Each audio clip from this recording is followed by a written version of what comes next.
दोस्तों, भारत एक उभरता हुआ देश है और यहाँ के कानून में बहुत सारे ऐसे प्रावधान किए गए हैं जो आपको ना पता हो। शायद आपको ये भी मालूम नहीं होगा कि भारत के कानून में आत्महत्या को लेकर भी धाराएं दी गई हैं। हेलो फ्रेंड्स, मैं हूं विवेक दीक्षित और आज की इस वीडियो में हम जानेंगे कि भारत का कानून आत्महत्या को लेकर क्या कहता है। दोस्तों, हमारे आसपास बहुत से लोग ऐसे होते हैं जो किसी दूसरे व्यक्ति को डिमोटिवेट करने के लिए कह देते हैं कि जा भाई, तेरे बस की कुछ नहीं है, जा, तेरे से कुछ नहीं होगा, तेरा जीना ही बेकार है।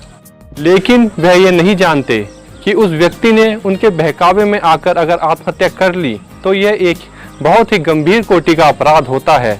आइए हम जानते हैं भारत का कानून आत्महत्या के विषय में क्या कहता है। धारा 305 किसी शिशु या किसी ऐसे व्यक्ति का जो नशे की हालत में है, जो उन्मत्त है या फिर जो विकृत चित्त है, जो पागल है, उस व्यक्ति की आत्महत्या के लिए दुष्प्रेरण। कोई व्यक्ति किसी ऐसे बच्चे को जिसकी उम्र 18 साल से कम है या किसी ऐसे व्यक्ति को जो पागल है या फिर मूर्ख है या किसी ऐसे व्यक्ति को जो नशे में है आत्महत्या करने के लिए उकसाता है और वह उसकी बातों में आकर आत्महत्या भी कर लेता है, तो ये एक बहुत ही गंभीर कोटि का अपराध है जिसके लिए 10 साल की कैद, जिसे उम्र कैद में भी बढ़ाया जा सकता है, और आर्थिक जुर्माना लगाती है, ये भारत का कानून कहता है। मान लो कोई बच्चा 10वीं या 12वीं में फेल हो जाता है और उसका कोई मित्र या उसका कोई बड़ा बुजुर्ग कहता है कि जा यार, तेरे से पास नहीं हुआ गया, तेरे जीने का क्या फायदा है, और वह बच्चा उसकी बातों में आकर आत्महत्या कर लेता है, तो ये एक बहुत ही गंभीर कोटि का अपराध है। यहाँ पर धारा 305 लगती है। आप याद रखिए कि ये हम आईपीसी की बात कर रहे हैं, भारतीय दंड संहिता की बात कर रहे हैं। अब बात करते हैं धारा 306 की। इसमें कहा गया है आत्महत्या का दुष्प्रेरण। यदि कोई व्यक्ति आत्महत्या करता है और वह यह काम किसी के दुष्प्रेरण में आके, किसी के बहकावे में आकर या फिर किसी के उकसाने में करता है, तो यहाँ पर धारा 306 लगती है।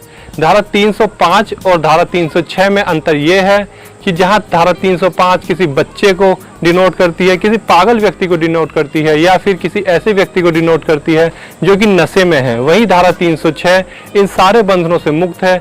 यह सभी तरह के लोगों पर लागू होती है, चाहे वो व्यक्ति कैसा भी हो। तो अब बात करते हैं, यदि कोई व्यक्ति आत्महत्या करने वाला हो और वह बच जाता है तो उसके लिए भारतीय दंड संहिता में क्या प्रावधान है, तो आइए हम देखते हैं। यदि कोई व्यक्ति आत्महत्या करने का विचार करता है या वह कोशिश करता है और किसी दूसरे व्यक्ति द्वारा बचा लिया जाता है या फिर वह स्वयं ही बच जाता है, तो यहाँ पर आईपीसी की धारा 309 लगती है, जो है आत्महत्या का प्रयत्न।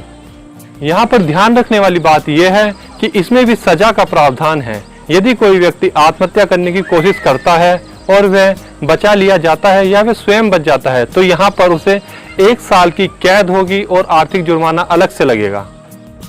तो दोस्तों, आज की वीडियो में आपने जाना कि आत्महत्या के बारे में हमारे देश का कानून क्या कहता है, हमारे देश में आत्महत्या को लेकर कानून में क्या क्या प्रावधान किए गए हैं।